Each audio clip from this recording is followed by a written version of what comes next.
Hey there, and welcome back to Needed Conversations. This is Ryan and Victoria Cole. Welcome back. We've been in a series called As For Me and My House. It's been really good. We've had some interviews. We've talked about how to develop a really healthy family rhythm, you know. And I love that we did it throughout the summer, because I think that really is going to help a lot of people to think through their family dynamic through the end of spring and summer. So it's been that way, and we're getting ready ourselves to kind of take a little break, and then we'll come back strong in August or September. And we've got a lot of things planned for the marriage ministry, some more workshops. The marriage revival tour is still happening. And we're planning for New York and California and all of those details. So make sure you stay tuned at moremostforever.com for all of those resources. And then for your daily inspiration on Instagram at moremostforever. And if you go to our website, you can enroll in a course that is self-paced, so you don't have to wait for an event to get help. We also do one-on-one sessions, premarital counseling, all of those things. And we got some other stuff in the works. This vision is so large, and we need your help to make that happen. Would you consider becoming a financial partner? You can go there now to our website, moremostforever.com. And at the bottom, you should see a little donate button. Become a one-time donor or a monthly partner of any amount and help us to bring God's design for marriage and family back to the forefront of our conversations. Yes. As we're talking about needed conversations. Today's episode, we are talking about finances. You know, we've talked about friendship. We've talked about spiritual growth. But one of the leading causes of divorce is not infidelity. It's not some of these things that you would think would be at the top of the list, but it's actually finances. I think it's a source of stress for a lot of people. We know the Bible says where your treasure is, there is your heart. So I think it reveals a lot of character flaws of a person. And so in marriage, I think it becomes a point of contention.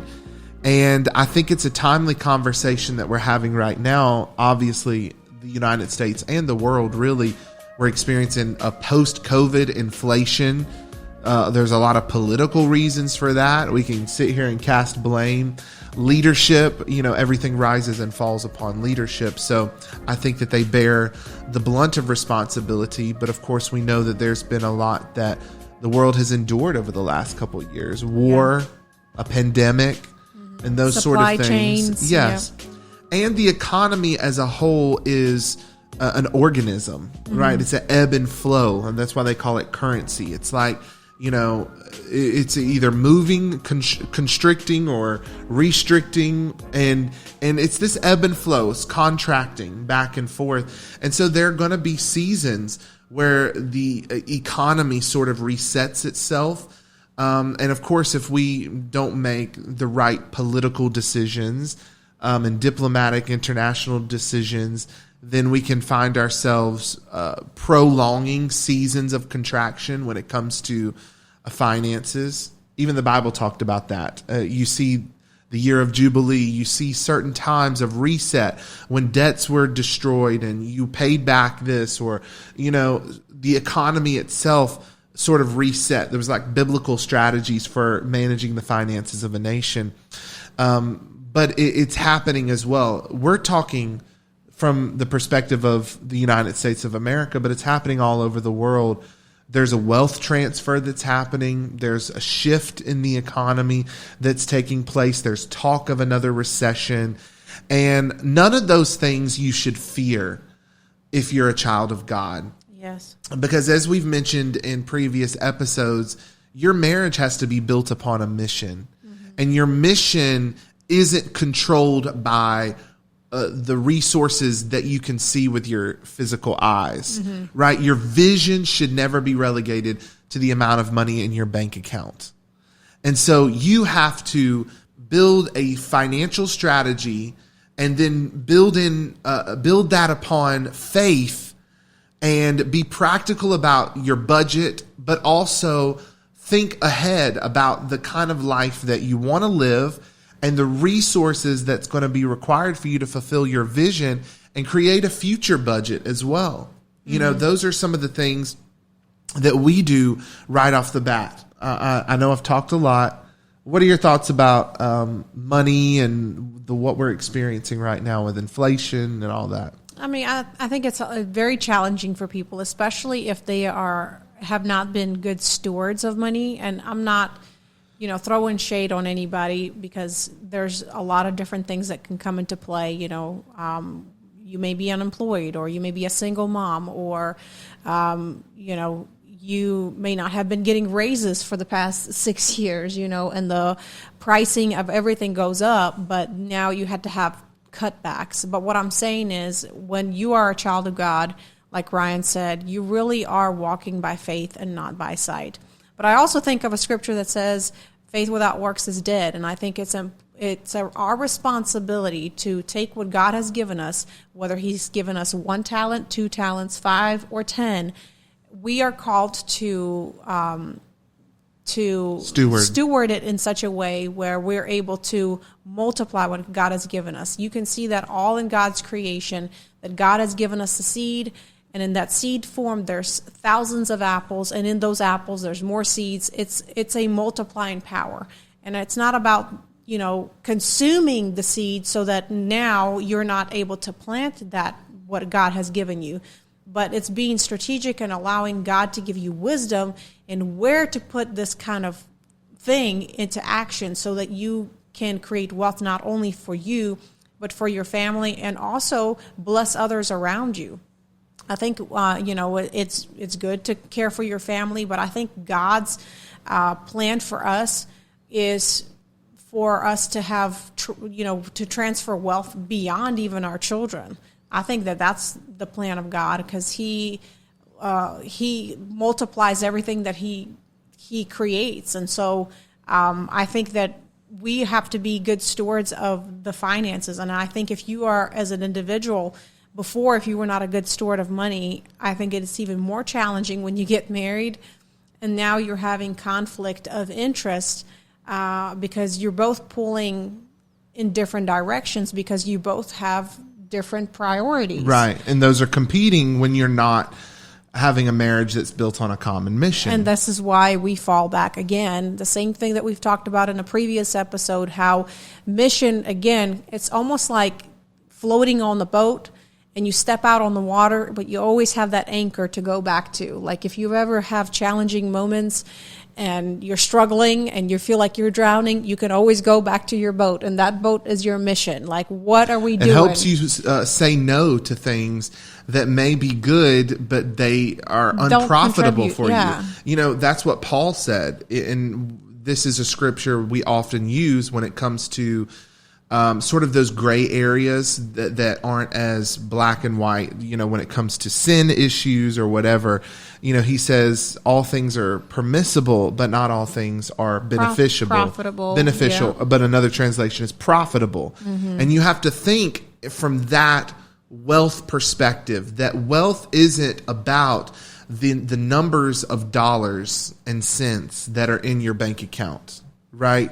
Right. But it's about your ability to think beyond the physical, tangible representation of wealth to wealth itself, right? Because dollars and currency, no matter what country you live in, it's all just a perceived value of wealth. And a lot of times that wealth is dependent on the strength of the economy as a whole of your country and how you're positioned in the global economy. And so some of those things are out of your hand, but what's in your control, like your ability to tap into your creativity, because the fact of the matter is the world isn't ruled by money. The world is run by ideas. Mm-hmm. And whoever is able to innovate is able to thrive no matter what the economy looks like. And I think as believers, we have the upper hand because we have access to the creator of all creators, mm-hmm. Creator God, who created the heavens and the earth and the universe and all of the intricate details of this world that we live in. And as believers, we're designed in the image of God to be creative as well. Mm-hmm. And so we have that ability to think from a broader perspective and be able to develop ideas that generate income, but also help push humanity forward in a positive direction. All of those things. And what I teach about when it comes to purpose is that rethinking success, rethinking what wealth looks like, rethinking the word prosperity, because prosperity really has nothing to do with money itself, but prosperity is having all of the resources that you need to fulfill your purpose. And for every person, that's going to be different. That's why when it comes to preaching about money, you should never blanket preach, God wants to make you a millionaire. I don't think that is a word for everyone. I don't think every person's going to become a millionaire in their lifetime. I think that we could have millions that come through us if we add up all of the money we've earned over our lifetime, but we're going to equally spend a lot of times, especially if you have a consumer's mentality. But some people just don't need an exorbitant amount of money. Mm-hmm. By and large, if you live in the United States of America, you're wealthier than 90% of the rest of the world, when it comes to how much we earn on average. And poverty in the United States is wealth in other countries, right? Because it's really about access and opportunity. And so even as it relates to finances, I believe in equality of opportunity, but I don't believe that we can control the outcomes. So I cannot say that I believe in equity, which to me is a different term than equality, and not just to me. It's defined differently, equality and equity. And I think if we're striving for everyone to be the same, then we're losing out on the creative nuances that each person brings to the table, and the fact that there are some people who are called to this and there are some people who are called to that. And let's bring it back to the Bible. Victoria even mentioned this, the parable of the talents. I mean, if Jesus was about equity, wouldn't he have given each man in the story 10 talents? Why did one have 1 and one have 5 and one have 10? Because the bottom line is that their intrinsic value had nothing to do with how many talents they had, but had everything to do with what they did with what they had. And I think that's what makes all of the difference. And in pursuing prosperity, it's not about accumulating dollar bills in a bank or houses and cars just for the sake of collecting houses and cars, because that's rooted in pride and vanity. But it's about fueling and funding the vision that God gives for your life. And every person, that's going to be different. One person might need X amount of millions of dollars, and another person might not need all of that money, depending on their vision and also depending on what God has called them to do. I think, obviously, someone living in poverty, living in lack, obviously is not a part of a kingdom mentality. God wants you to have not just enough, but more than enough. But who's to decide what is enough? And practically speaking, let's think of equality in this way as well. If we were to hand out every single person $1 million today, the value of $1 million would no longer be what it is, right? And even thinking about inflation, right? I went to Zimbabwe back in 2007 at the height of their hyperinflation, where it would take a wheelbarrow's worth of money to buy a loaf of bread. And I have even now $1 million bills. So for all intents and purposes, you could say that I was a millionaire just by holding one of those Zimbabwe dollars. And I forgot the name of their currency. And eventually they adopted the U.S. currency, and they're rebuilding in certain ways now. But they were in a hyperinflation, which meant I could have $1 million in my hand, but it meant nothing. So the pursuit of these titles of being a millionaire or a billionaire means nothing if it's not connected to a vision and a mission. The same thing with our children. We don't want to teach them to pursue money. We're teaching them to pursue purpose.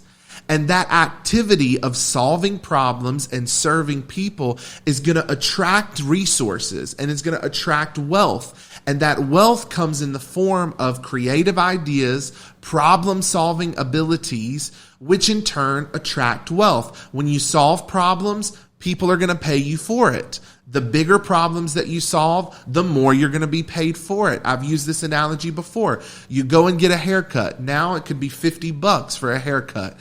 For women, it's going to be more. For a heart surgeon to perform open heart surgery on you, it's going to be upwards hundreds of thousands, if not millions of dollars. And hopefully that'll be covered somewhat by insurance. But if you don't have insurance, you're going to be looking at a hefty bill because it's a bigger problem. A haircut is a small potatoes compared to a heart surgeon. That's not to diminish what a hairstylist does or that a barber does, but it's just to say the value that is placed on it and the resources that are needed are vastly different. Now, we can talk about the deficiencies in the healthcare system and the overcharging of things and the non-disclosure of prices when you go and get, services done at a hospital or whatever, medical procedures performed. But the bottom line is, greater the problem, greater the resources necessary to solve that problem. But there's also greater responsibility. But also there's greater responsibility. A lot of people that want to be millionaires don't understand the headaches of having that kind of money and having lawyers and fees and taxes and all the kind of stuff. How many times you're sued? Yes. All of those things that, I think if somebody actually would find out what comes with $1 million, they probably would not want that. I remember seeing the celebrity, and I'm not going to name their name, but it was an interview, and they were asking her, how she got to her success. And I don't applaud the way she got there, but I just always find it fascinating just what people say. And he said, you having this money and you having acquired all, this wealth and coming from nothing and struggling to having cars and Lamborghinis and stuff like that, are you happy? And it was kind of sad because she kind of looked a little, she said, sometimes. And that was very sad to me, because I think that people at the top that have experienced fame and are rolling in the dough, so to speak, they are not experiencing that happiness that maybe some person that is actually doing a 9-to-5 job. That's right. Because money, again, does not solve your problems. And I think at the end of the day, as believers, God wants us to be a portal. He wants us to receive, but also have open hands to give whenever He is calling us to do so. I think we've been challenged as a family to give like we've never been given before. And the funny thing is that we have stepped out on faith. And we, at first, when we got out from like the whole 9-to-5 job and having the security of a paycheck every single week or every 2 weeks, we were scared. But I think we have learned so much to walk by faith, and that we understand now, well, at least I personally have learned to understand that, I don't own the money. It's really what God has what God gives me. I'm going to become a steward of what God gives me, and also be willing to give whatever God asks of me. And I think when God tests your heart and He sees that you're going to steward what He gives you well, and also be obedient when He tells you to give, then He can trust that kind of person with more wealth and more responsibility. Yes. And I think that's what God has called us to be. I mean, we even see Paul. He said, I have, learned to be happy in much and in little. And I think there's seasons where you may experience a lot, and then there may be seasons where you may experience little. And in those moments, you still have to approach it with gratitude and lean on God and stand in faith that, regardless of what the economy is going through in whatever nation that you are in, that your finances and your state or your being, whatever you are experiencing right now, it's not relegated to that economy, that God is going to take care of you. And again, you're not walking by sight, but by faith. And that's what God has asked us to do. And most entrepreneurs, successful ones, will tell you that they've lost and earned millions of dollars, depending on, it takes risk to step out in faith. And I will say, I don't think that we were scared when we stepped away from the comfort of a paycheck. I don't think we were scared at all. I think that we trusted God, or else we wouldn't be here, where we are today. I think that we had our moments of doubt for sure, but I don't think we were scared at all.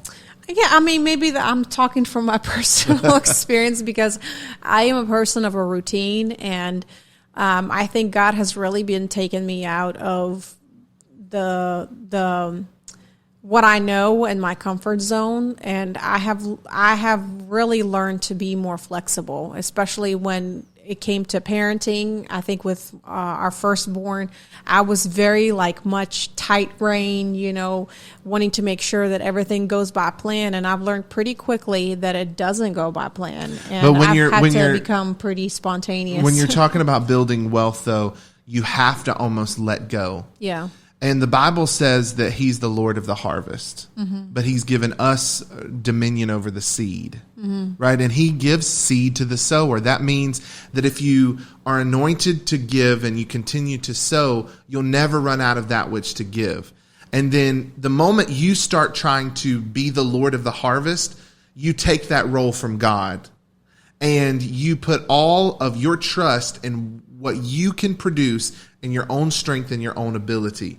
But when you say, Lord, I have control over the seed, but you're the Lord of the harvest, you take the fear away, you take the anxiety away, because you know that he's a faithful God, and he's the one who created it all. He's the Father who owns the cattle on 1,000 hills. And so you trust God, and you don't allow money to control you.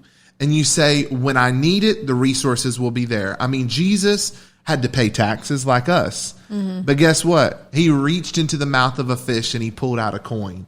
That's the kind of supernatural realm of prosperity that he lived in, that I believe that we live in as well. We have went from giving hundreds in an offering to 1,000 to 5,000 in one offering, not just over our lifetime. And I feel like that we have stepped out we have entered into a place where I don't really feel like that it's our own. You know what I'm saying? It's not. We're stewards. Well, at least in my personal walk with That's God. That's the flip that you switch. The flip that I had is this is not my own. This is God's. And if God has commanded me to give this over, then he's going to provide for whatever else I need. And it's like this childlike faith that if God has told you to do so and you hear his voice clearly, then he's going to provide. And we have seen it time and time again. And it's not like if we give this amount of money that we should expect, $75,000 or $100,000. But we have seen God open doors that we knew we wouldn't have been able to walk through, or opportunities or ideas or business, ventures that we have not even thought of when we first got married. Or unexpected money, or, checks in the mail, And even now, we have learned, and this has been throughout the course of our marriage, been creating multiple streams of revenue. It's not like we're dependent on one source. Even when we were getting paychecks from jobs, we also had businesses going on, whether that be writing or consulting or, I think that according to our last accounting statement, it's 5 or 6 streams of revenue. Now we're into real estate, which we've been in real estate for a while. And even more so, looking into diversifying our portfolio of resources, that it's not just contingent upon one thing. And I'll tell you this, that your paycheck will never fund your dream. Your boss will never be able to fund your dream. And if it is, then your dream is too small. I think that if your dream doesn't scare you and cause you to say, I can't do this on my own and I need resources from a supernatural place, then your dream is not a God dream, You have to dream to a place where your faith will be stretched, and you look at that bank account and you're not held captive in fear by it dropping or moving. And I know that I'm probably breaking a lot of sort of these financial gurus and their rules. because I think that you should be smart and you should have reserves and you should collect up an emergency fund and all of those things. But at the end of the day, if God says to do, make this investment or to do this, you've got to obey the leading of the Holy Spirit and trust that you're going to have all of the resources needed to fulfill your purpose. If he's given you the vision, he will provide the provision. If he says, this is what I want you to accomplish and do with your life, he's going to supply the need every step of the way. And the more you allow God to build that financial plan, the more you will have this light switch click on in your brain where you don't even think about money. How are my bills going to be paid? They're just going to be paid. I don't think of where it's going to come from. Now, listen to me. We have a budget sheet. Yes. We look at our bills and we pay all of our bills. We have great credit score because we never default on our bills. And we also use common sense, right? Also, we have learned practical wealth building strategies, such as not using credit cards for consuming, but using credit cards to leverage a debt to produce wealth, right? If the credit card companies are going to earn X amount of percentage, you can use that equation against them. And you can say, well, I'm going to take this same money and I'm going to make X amount over here, and then I'm going to pay you back before the billing cycle, and there you go. So whether that's investing in real estate or whether that's you got to take some risk. And I'm not saying to go max out your credit card today. If God didn't reveal that to you, or you didn't use financial wisdom, but I'm saying that you should not be using credit cards for consuming, to buy things like eating out at a restaurant or things that are just not going to return to you the value. Other things that we think, we buy quality instead of quantity. Because you can go to Target and you can spend $100 and all of that stuff is nothing. You couldn't sell that and make the money back, right? But even as it relates to jewelry or, clothing, buy clothing that's going to last, and even clothing that's going to resell. I know for us, we do this with furniture. Since we've been married, I cannot even tell you the number of couches that we have had come through this house. Yeah. We will buy a couch and we will sell it and make money off of it after we done set our behind on it for 2 years. Mm-hmm. And that is 100% true. But we also have been smart about buying it. We don't buy it full price, but we do know what we're looking for. So just using wisdom and all those little things and allowing God to lead you and give you ideas of how to create multiple streams of revenue, and making sure that you do have a budget, making sure that you do follow through with that. Not just like, oh, yes, I'm believing God and I'm walking by faith, but you're over here being frivolous and spending money left and right, going out, doing your nails, doing your hair, doing all these kind of things. Like I consider us like we enjoy our life, but we also are not like frivolous with our spending. Like we just don't go randomly doing certain things. I think we have stuck to doing certain things ourselves to save money, and it works for us. It's not something that we have to have. But I mean, I know everybody's needs and wants are different, and so you have to budget that out and see, is this within my budget? If not, maybe you can find a way to do it yourself, to do it at home, or And it's about instilling these values in your kids as well. Like to be honest, we don't. And this may change maybe as our kids get older, but we don't really buy them many Christmas gifts or birthday gifts because, they're going to get Christmas gifts from grandparents, or, we'll buy a gift for a cousin, and that cousin, it's like, how many gifts do they need? We're going to be buying gifts for all of their cousins for birthday parties. And when it's their birthday, guess what? Everybody shows up with a present, and what is another random toy from mom and dad going to do? No, we're going to save that money, or we're going to invest in them a small business like we've done with Mila and her candles and all of that. And she enjoys that so much, and I'm actually fascinated by how much she's learning. I think sometimes we underestimate what our young children actually comprehend and understand.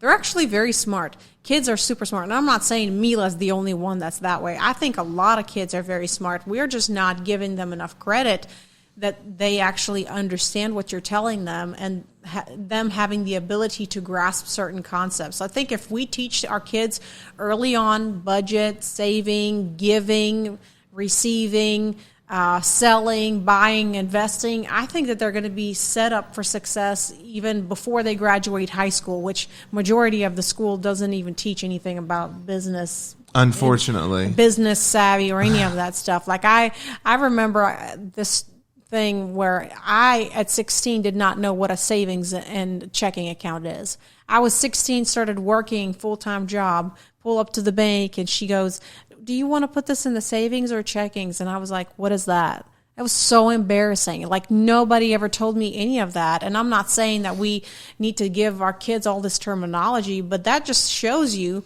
that nobody walked me through the process of learning budgeting, learning how to manage and steward your money. I was just supposed to figure this out on my own. But, one thing that I have to commend my parents for was, this is one of the scriptures that my parents would constantly say, is that the hand of a sower will never lack in anything to give. I'm translating this the way my mom would say it. And that basically means that if your hand is open to receive from God, but also open to give, it will never lack anything, any resources from God. And I see that in my parents' life. They have lived by that statement. I am one of 12 kids. And let me tell you, it like blew my mind the way my parents were able to help so many people throughout their life. Like, they would be the ones that I feel like should have an excuse to not give, to not help anybody, because they have 12 kids. But I remember we would help with clothes. We would help the widows. We would be very resourceful with our food. I mean, we would have people over at our property. Like, we would just find random farmers that were getting rid of turkeys or like boxes of tomatoes. And then we would have just like this numerous amount of widows on our property canning food and stuff like that. So my parents were so resourceful, but they never like kept it to themselves, even though I feel like they had the excuse in the world to do it. Like, I still remember to this day, my mom, when we first came to America, for several years, we would make our own bread, which I really enjoyed. But I mean, we made this big tub of dough, and it, like, you really had to put your muscle into it. We did not have one of those big, nice blenders that they have, the commercial ones. And I remember we would make 5 loaves every single week because we had teenagers, and they would eat half of a loaf with a jug of milk, half of a jug of milk, like one teen at one sitting.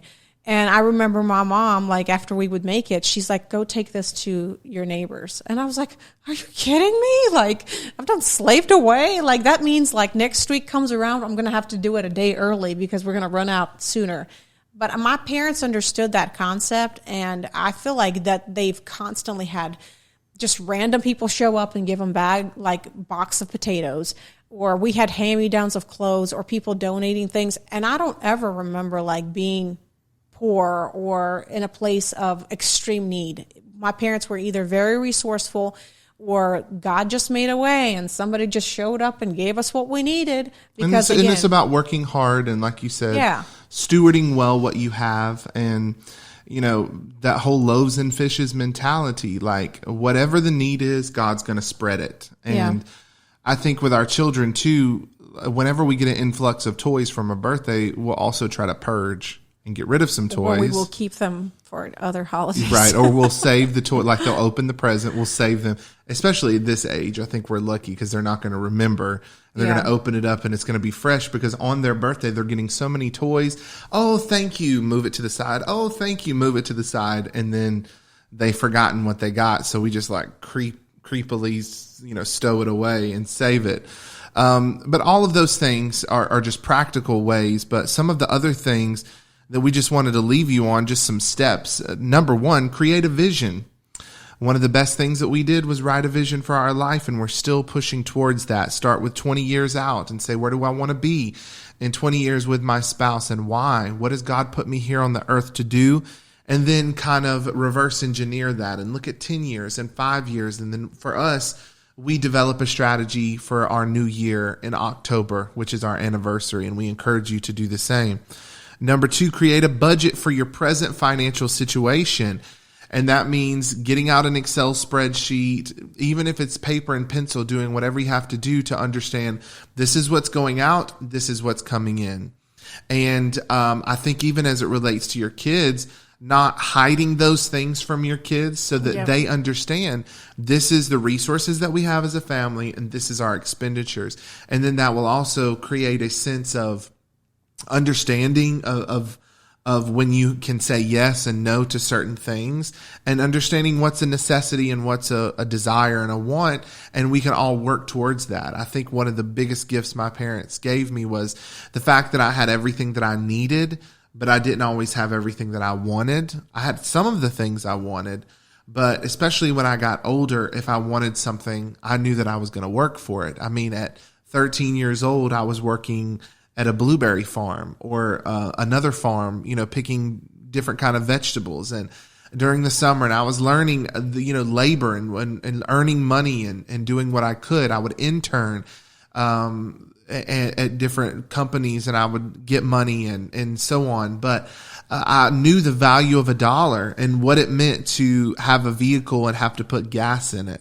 And if I was borrowing somebody's vehicle, that I would return it better than I got it and return it with gas in it. And those sort of things, values that my parents passed to me that are intangible, but helped me as an adult. And now I'm passing those values on to my kids.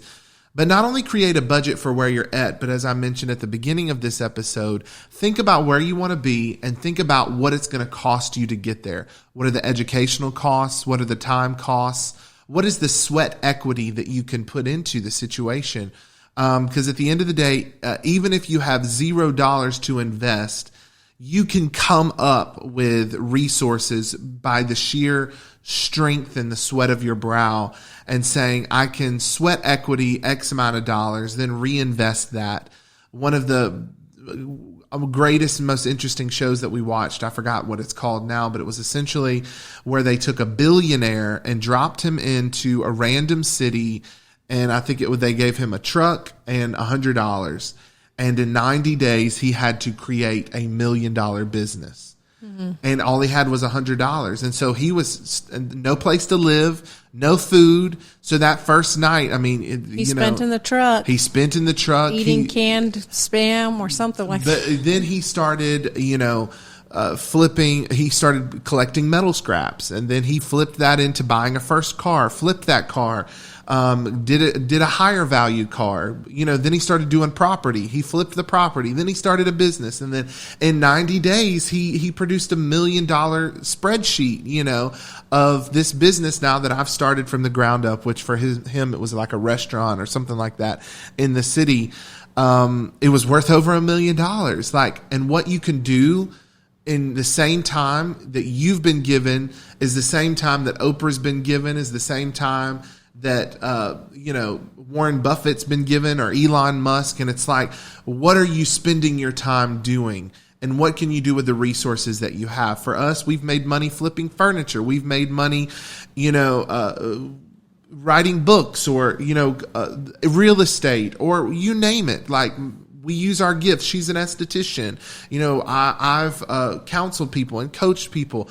All of these different streams of revenue, and now we're teaching that to our children. But now we're understanding in our future, it's going to cost, like we want a retreat center for our ministry. We also know that it's going to cost X amount of millions of dollars between the purchase of the property and the renovations and getting it to where we want it, and how much revenue we're going to be able to bring and how much money we're going to have to raise. We're thinking about those things, building the business plans. You have to do that.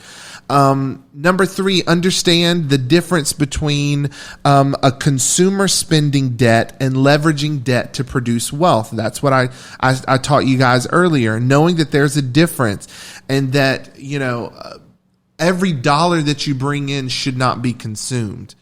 And we use a lot of our money on disposable items, when our disposable income should, you can peel that back, right? Think of the amount of money. If you're a woman and you get your nails done every other week, you could spend $30. That's $60 in a month. I add that up very quickly. If, that $60 a month, $720 in a year. I think some women are laughing about that because $30 is like the basic manicure. Or coffee, right? Yeah, or coffee. $5 here, $5 there, Starbucks, when you could invest in a coffee machine and make your own at home. It was actually interesting because talking about coffee, somebody was saying that they, usually buy Starbucks at least every day. And then when they asked how much the machine cost that we bought, and I told them, and we actually got it on sale, and they were like, wow, that is way too much. And I was thinking to myself, really? Like, you spent $6 every single day? Like, if you calculate that for 365 days a year, you basically have probably purchased or not purchased. You could have purchased like 3 of those machines. And now we have our machine going on 3 years. Yeah, and we rarely buy coffee from coffee shops. Most of the time we make our coffee in the morning, and it doesn't cost us as much. Right. We're definitely not doing it every single day. But it's those little things that you can think of. Where can I pull money from? And it's also understanding the value of your gifts and of your time, speaking up for yourself and using your job and climbing that corporate ladder and asking for a raise, not being afraid to say, this is what I bring to the table. And if that doesn't happen and the company that you're working for is, stingy when it comes to those things, I mean, there are other opportunities. There are more companies hiring now than ever before, and you can find another job. And not only that, you can create another stream of revenue, learn the art of saying no. Number 4, real estate. There should be a long-term strategy and a short-term strategy. The home that you live in, when you're young, in particular, every house that we've lived in, we always went into it saying, this isn't our house. This is an investment. Mm-hmm. Even though we're living in it, we know that we're going to sell it in X amount of time and we're going to make money. Eventually, we'll have a house that we live in long term and we retire in. But right now, every house that we've had, we're on our 4th house now, and every one of them are investment properties. And so thinking of it in that way, you're going to be able to build long term. What is your short term strategy? Could you have rental properties? You're buying all of these cars, but do you have houses? All of those things are like cars depreciate in value unless you have a rare sports car kind of situation. And even those don't appreciate in value as much as getting a piece of property would. And the little thing, like if you got a rental property that paid for itself plus gave you an extra $300 a month, there's your car payment. Go get you a car. Instead of saying, let me take from my check and go get a car, and now I'm just spending all of the money that I'm bringing in. Those little things. I know we don't have time to talk about everything in detail. But remember that the world is not ruled by money. It's ruled by ideas. And then I want to talk, because Victoria is passionate about this. 2 more things. We're living in a time where shortages are going to become commonplace with inflation and all of this. You've got to arm yourself with the practical skills to sustain your family with your own hands. And for us, that meant learning gardening. Her family did a lot of gardening. My family did some as well, but when we had our houses and stuff, we planted gardens and we yielded those crops. And now, even though we're living in a space where there's not a yard, we've gotten something called a lettuce grow. And so we have lettuce and herbs and stuff growing right here in our kitchen. So there's not really an excuse. You can do anything from plant little pots of things in your window. But I think it's just learning the skill. I think community gardens are going to become even more important in the days to come. I think supporting your local farmers. Yes. Because we have depended too much on external exports. And that actually, I think COVID revealed that so much, because now we're all frantic when something is not on the shelf. When I think that we have local farms that have milk and cheese and butter and meats and produce that we can buy. And I think people just I think, even lost the art of cooking and just having basics in their kitchen and pantry. So they freak out if their favorite sauce is not in the store. And I think that this is the time for us to really learn, okay, I have this basic ingredient. What can I make with it? And there are a lot of things that you can make with certain things, just if you have basic ingredients. You don't necessarily have to go to the store to buy milk every single time. Although I think if you support and put a demand on local farms, then they're actually going to produce more. And that actually keeps your economy within your city growing, because you're keeping that money inside. So that's another reason you want to do that. I think we need to get into canning more. I think like in the fall, I grew up with that. I know we had really long winters in Ukraine. My parents lived in the city, in the capital of Kiev. It's city, like there's no land. We lived in a condo. So what we did was actually we helped on our grandma's country lot.